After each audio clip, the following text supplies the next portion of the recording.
সড়কের পিচ উঠে তৈরি হয়েছে খানাখন্দ। একসময়ের পিচ ঢালা সড়ক এখন পরিণত হয়েছে গ্রামীণ কাঁচা রাস্তায়। অল্প বৃষ্টি হলে খানাখন্দে পানি জমে ওইসব সড়ক দিয়ে যান চলাচল হয়ে পড়ে কষ্টসাধ্য। সিলেট নগরীতে এমন বেহাল সড়কের পরিমাণ 201 কিলোমিটার। গত বছরের ভয়াবহ বন্যায় ক্ষতিগ্রস্ত হওয়া এই সড়ক মেরামত করতে পারেনি সিটি কর্পোরেশন। সড়ক মেরামতের জন্য 588 কোটি টাকার একটি প্রকল্প মন্ত্রণালয়ে প্রেরণ করা হলেও কানাকড়িও বরাদ্দ মেলেনি। ফলে জোড়াতালি দিয়ে চলছে সড়ক সংস্কারের কাজ। গত বছর এপ্রিল ও জুন মাসে 2 দফা বন্যায় আক্রান্ত হয় সিলেট নগরী।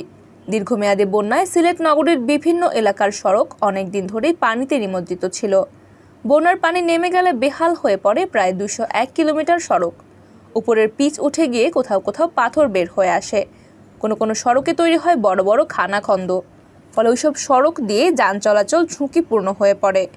গর্তে পড়ে প্রায়ই ছোটোখাটো দুর্ঘটনাও ঘটতে শুরু করে। সড়ক মেরামতের জন্য বন্যার পর সিটি কর্পোরেশনের পক্ষ থেকে প্রথমে 422 কোটি টাকার একটি প্রকল্প স্থানীয় সরকার মন্ত্রণালয়ে পাঠানো হয়। ওই প্রকল্পের মধ্যে 201 কিলোমিটার সড়ক ছাড়াও বন্যায় ক্ষতিগ্রস্ত হওয়া কুশিঘাট পানি শোধনাগারের 1.5 কিলোমিটার আরসিসি ওয়াল, 30 কিলোমিটার ফুটপাতের ব্লক ও 5000 বৈদ্যুতিক খুঁটি মেরামতের কাজ অন্তর্ভুক্ত ছিল।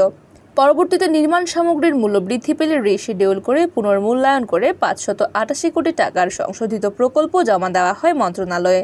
কিন্তু ওই প্রকল্পের বিপরীতে কোনো টাকা বরাদ্দ মেলেনি। ফলে বন্যায় ক্ষতিগ্রস্ত সড়ক মেরামত নিয়ে বিপাকে পড়ে সিলেট সিটি কর্পোরেশন।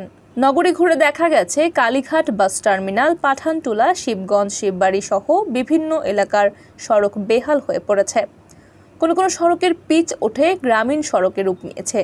খানাখন্দে ভরা সড়ক দিয়ে চলাচল করছে যানবাহন। পথচারীদেরও দুর্ভোগ পোহাতে হচ্ছে এই বেহাল সড়কগুলোর কারণে। সিটি কর্পোরেশন সূত্র জানায়, বরাদ্দ না পাওয়ায় সড়কগুলো মেরামত করা সম্ভব হয়নি। নগরবাসীর সুবিধার্থে ক্ষতিগ্রস্ত সড়কগুলোর খানাখন্দ ভরাট ও যৎসামান্য সংস্কার করা হয়েছে। টেকসই মেরামত না করতে পারায় সংস্কারকৃত সড়কগুলো কয়েকদিন পরপর ফের বেহাল হয়ে পড়ছে। ফলে জনদুর্ভোগ লাঘব করা সম্ভব হচ্ছে না। মন্ত্রণালয় থেকে বরাদ্দ না দেওয়ার নিজস্ব খাতের অর্থায়ন থেকে টুকটাক সংস্কার করা ছাড়া কিছুই করার নেই সিটি কর্পোরেশনের। সিলেট সিটি কর্পোরেশনের প্রধান প্রকৌশলী নূর আজিজুর রহমান জানান, সিটি কর্পোরেশনের মালিকানাধীন নগরীর 968 কিলোমিটার সড়কের মধ্যে গত বছরের ভয়াবহ বন্যায় ক্ষতিগ্রস্ত হয়েছে 201 কিলোমিটার।